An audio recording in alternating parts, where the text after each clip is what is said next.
European leaders are meeting in Brussels for a second day, with China, Iran and Russia's invasion of Ukraine topping their agenda.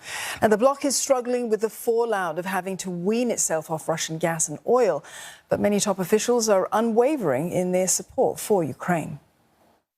We must remain united in Europe to support Ukraine, not only to condemn Russia, but to start working towards a tribunal to figure out how to properly hold Russia also legally accountable for the atrocities that they are committing.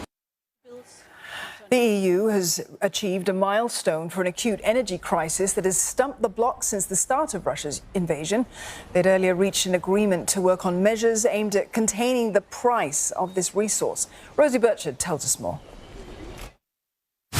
What they have agreed and what they have asked the European Commission, which is the bloc's executive, to do is to take forward work and find a way to curb prices which doesn't endanger security of supply. So this is a step toward some sort of price cap, but it's certainly not something we're going to see kicking in the next few days. We don't have details, for example, on what price at which gas would be capped. However, there are some other measures in this package which are more likely to be moving forward soon. They're much less contentious.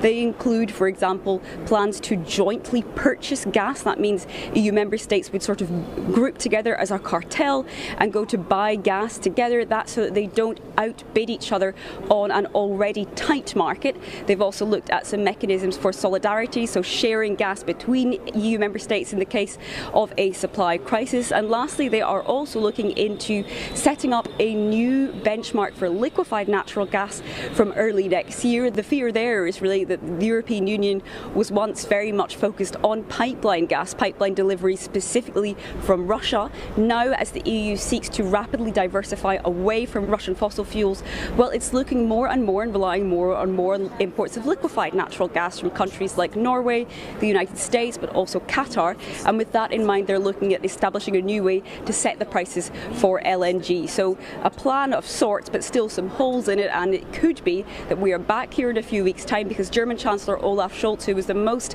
reluctant when it came to agreeing to this plan, he says there may need to be more intervention from EU leaders to strike a final deal.